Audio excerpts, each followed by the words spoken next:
Hello friends, कैसे हैं आप सब। I hope you all are very well और आप सब अच्छे होंगे। और होली मनाने के बाद काफ़ी सारी एनर्जी के साथ आप सब वापस आए होंगे। तो हम जो आज देखने वाली हैं चीज़ों को, वो है स्वेज कनाल के बारे में। और one of the most important चीज़, स्वेज कनाल जो है काफ़ी दिनों से न्यूज़ में चला आ रहा है, तो आपको ये जानना चाहिए आपके एग्जाम पॉइंट ऑफ व्यू से क्या इंपॉर्टेंट है, वो हम सबसे पहले देखेंगे। ठीक है, तो इससे पहले आगे बढ़ें, हम आपको बता दें कि जितनी भी यहाँ पीडीएफ है सब फ्री ऑफ कॉस्ट आपको दी जाएंगी। सुएज कनाल को हम लोग डिटेल से पढ़ेंगे और डिटेल से पढ़ने के बाद समझेंगे कि क्या इंपॉर्टेंस है इसका और कैसे ये क्यों जरूरी है। Okay, I hope you all understand. इसकी पीडीएफ आपको टेलीग्राम से मिल जाएगी, फेसबुक और इंस्टाग्राम का लिंक है, आप हमें कांटेक्ट कर सकते हैं उस लिंक के सहारे। चलिए आइए देखते हैं क्या क्या में मुख्य मुख्य चीजें हैं। आपने न्यूज में भी देखा होगा, ये जो है सुएज कनाल है, ये सैटेलाइट व्यू है। सैटेलाइट का जो एक व्यू होता है वो है। तो बट आपको मैं सारी चीजें डिटेल बताऊंगा क्या इसके बारे में न्यूज है। हाँ, ये जो है वीडियो इंग्लिश में लिखा हुआ है, बट हिंदी वाले ना घबराएंगे कि ये हमारे लिए है कि नहीं है, सबके लिए है। और सब लोग इसको पढ़ के फायदा उठाएंगे और जो भी क्वेश्चन आएंगे उसे पढ़ेंगे। लेकिन जितनी चीजें जरूरी हैं सब मैं बताऊंगा। तो चलिए स्टार्ट करते हैं। I welcome you to all. तो सबसे पहले ये फ्री पासेज जो आपको दिख रहा है ना, एकदम ऐसा आप अगर कहें तो ये एक सी लिंक है। ठीक है, जो इस पार्ट को इधर मेडिटेरेनियन सी से जोड़ता है।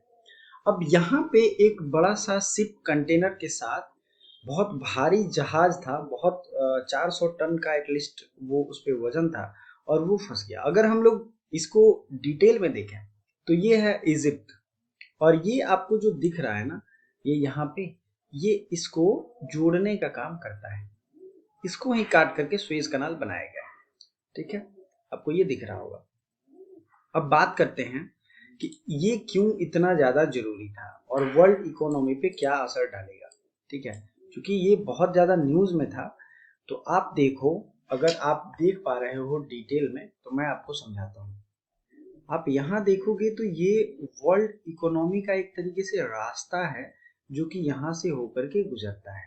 ठीक है, आपको और अगर मैं डिटेल में दिखाऊं तो यहाँ से अगर इस सारे पैसिफिक ओशियन को, अगर इंडियन ओशियन को, पैसिफिक ओशियन के किसी भी प्रोडक्ट को अगर इस तरह अटलांटिक ओशियन या यूरोप के देशों में जाना है तो इससे होकर के ही गुजरना है। सपोज करो कि ये रास्ता बंद हो जाए तो हमें कहाँ से जाना पड़ेगा। एक तो बैक आना बहुत मुश्किल है अगर हम यहाँ फंस गए तो, और इधर से आकर के हम फिर इधर अफ्रीका के रास्ते अगर जाएंगे तो दूरी लगभग 3 गुना बढ़ जाती है, बहुत ज्यादा दिक्कत होती है। और सपोज करो कि हमें उस चीज की, उस जो प्रोडक्ट है उसकी डिलीवरी करनी है जहाज के थ्रू मात्र साइप्रस या टर्की में। तो सपोज करो कि हम इधर से आए तो वापस आएंगे, और इधर से जाने के बाद यहाँ उतरेंगे अगर, तो कितनी ज्यादा दूरी हमें कवर करनी पड़ेगी। ये मैप में आपको छोटा दिख रहा होगा, लेकिन भरोसा मानिए बहुत बड़ा डिस्टेंस है। ठीक है, ये आप समझ गए। तो जो शिप फंसा था उसके फंस जाने से क्या हो जाता है, तो आप समझ गए होंगे कितनी ज्यादा महंगाई बढ़ेगी उस चीज में, प्रोडक्ट डिलीवरी नहीं हो पाएगी, ट्रेड रुक जाएगा, व्यापार रुक जाएगा। और ये एक पतला सा नैरो पैसेज है। ठीक है, ये एक नैरो पैसेज है जो कि वहां तक जाता है, समझ गए आप।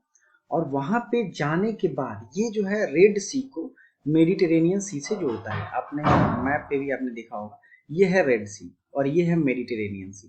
तो ये दोनों को जोड़ रहा है कौन, सुएज कनाल। ठीक है, आपको यहाँ सुएज दिख रहा होगा। ठीक है, यही सुएज जो है जोड़ता है। और ये है पोर्ट सईद, और इधर भी एक पोर्ट का नाम है जो कि है गल्फ ऑफ अकाबा, यहाँ पे आपको दिख रहा होगा छोटा सा।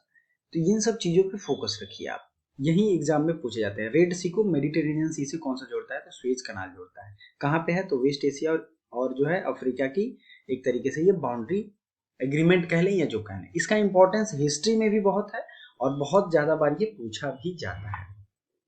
तो आई होप आपको ये क्लियर होगा। और इस इलाके को, चूंकि ये इलाका न्यूज में है, तो हम लोग इसको पूरे डिटेल में पढ़ेंगे। इससे पहले कुछ ट्रांसक्रिप्टेड वर्जन है, पढ़ लेते हैं। देखिए, it is Egypt, the Suez Canal was built under the supervision of French diplomat Ferdinand de Lesseps. The man-made waterway opened in 1869 after 10 years of construction. मतलब 10 साल ये बना, और 1869 में, मतलब जिस साल गांधी जी का जन्म हुआ था उसी साल इसको ओपन किया गया वर्ल्ड ट्रेड के लिए। ठीक है, और 10 ईयर्स इसको बनाने में लगे थे। ये क्या करता है, separate most of the Egypt from the Sinai peninsula. अब आपने सिनाई पेनिनसुला और इजिप्ट दोनों मैं समझाऊंगा आपको। At least 120 miles long, it connects the Mediterranean to the Indian Ocean by the way of Red Sea। अब आप यहाँ पे देखिए, इसीलिए मैं कहता हूँ ये अरबियन सी हो गया, इसके नीचे यहाँ इंडियन ओशियन है, और रेड सी के थ्रू मेडिटेरेनियन सी यानी भूमध्य सागर को इंडियन ओशियन से जोड़ता है रेड सी के थ्रू। अब आप समझ गए होंगे, ठीक है। और ये देखिए यहीं पे ये फंसा था, काफी जद्दोजहद के बाद यहाँ की मिट्टी निकाली गई है, बहुत सारे इसमें प्रयोग किए गए, तब जाके ये शिप यहाँ से पावर लगाने के बाद इसको दूसरे जहाजों से खींचा भी गया, और इसलिए ये काफी दिनों तक न्यूज में था। ऑलमोस्ट ऐसा अंदाजा लगाया जा रहा था कि 2-3 सप्ताह और लगेंगे, लेकिन ये टाइम से पहले निकल गया। और आप सोच के देखो कि इतने कंटेनर हैं इस पे, ठीक है, और इतने कंटेनर होने के बावजूद कोई शिप अगर फंस जाए तो कितना वृहत ये नुकसान हो सकता है इंडस्ट्री को। और इस बड़े शिप के फंसने की वजह से कोई और भी शिप यहाँ से क्रॉस नहीं कर रहा था, ये एक बड़ी दिक्कत वाली बात हो गई थी। तो आई होप आप क्लियर होंगे इस चीज को लेके कि प्रॉब्लम कहाँ था और ये शिप कैसे फंसा था और उसको कैसे निकाला गया। इस पे जो है डिटेल आपने न्यूज देखी भी होगी। अब किसने बनाया था ये आप समझ गए, कब बनाया ये समझ गए, किसको किसको जोड़ता है, इंडियन ओशियन को रेड सी के थ्रू जोड़ता है, allowing goods to be shipped from Europe to Asia. Europe का मैप भी आपको मैंने दिखाया था, ये रहा यूरोप, यूरोप से एशिया में इससे सामान आता है और एशिया से यूरोप में जाता है। And back more directly, its value to international trade made it a nearly instant source of conflict among Egypt's neighbor and Cold War superpowers vying for dominance। ये कोल्ड वार एरा में इसमें जो है युद्ध भी हुआ था, क्योंकि ये वर्ल्ड ट्रेड रहता है तो आप भरोसा नहीं करोगे, सबसे ज्यादा सिक्योरिटी इस रीजन को दिया जाता है। और ये देखिए सैटेलाइट व्यू है, ये शिप कंटेनर इस तरीके से फंस गया था यहाँ पे, अब ये पूरा रास्ता ही ब्लॉक हो गया था। तो आप समझ रहे हो कितनी ज्यादा दिक्कतें हुई। ये पूरे जो है it is one of the most heavily used shipping lens and 12% of the world trade happens through this canal. ये मत समझना कि बहुत कम डाटा है, ठीक है, 12% पूरे वर्ल्ड ट्रेड का। तो वर्ल्ड ट्रेड में जितना भी समुद्र में होता है उसका 12% नहीं, पूरे वर्ल्ड ट्रेड का 12%। और 30% कंटेनर शिप जो जाते हैं यहाँ से जाते हैं, ठीक है। 1956 में इससे रिलेटेड एक हिस्ट्री है, 1956 में इजिप्ट ने इसका नेशनलाइजेशन कर दिया था, मतलब कि इसको अपना एक प्रॉपर्टी बताया और इस पे टैक्स वगैरह लगा दिया इधर से जो लोग जाते हैं, ठीक है। तो उसके बाद युद्ध भी हुआ था अरब और इजिप्ट में, अरब देशों में और इजराइल में, ठीक है, और बाकी यूरोप के भी कंट्री ने इजराइल का साथ दिया था। अगर इसकी बात करें तो 5.61 billion US dollar revenue per year आता है, किसको किसको आता था, तो ये इजिप्टियन इकोनॉमी को। तो अभी आप इसकी इंपॉर्टेंस समझ गए होंगे, क्या इंपॉर्टेंस है, क्यों जरूरी है। तो फिर से एक बार मैप में हम लोग रिवीजन करेंगे। ये यहाँ पे आप देखे होंगे वर्ल्ड मैप है, फिर हम लोग यहाँ देखेंगे रेड सी को भूमध्य सागर से जोड़ता है सुएज कनाल, बनाया कब गया था 1869 में, और क्या क्या इंपॉर्टेंट है, इसको बनाया था फर्डिनेंड डे लेसेप्स ने, ठीक है। इतनी ही चीजें आपके लिए जरूरी हैं। इसके आसपास के देश कौन है, जॉर्डन है, जॉर्डन की राजधानी अम्मान, और वेस्ट बैंक है, इजराइल है, जेरूशलम इजराइल है, फिलिस्तीन है, इजराइल की राजधानी आपको पता है। और ये हो गई फिलिस्तीन, फिलिस्तीन की भी यही डिस्प्यूटेड इलाके हैं सब, लेकिन इजराइल की राजधानी कहाँ है बताइए, इजराइल की जो भी राजधानी है आपको कमेंट बॉक्स में कमेंट करके बताना है, ठीक है।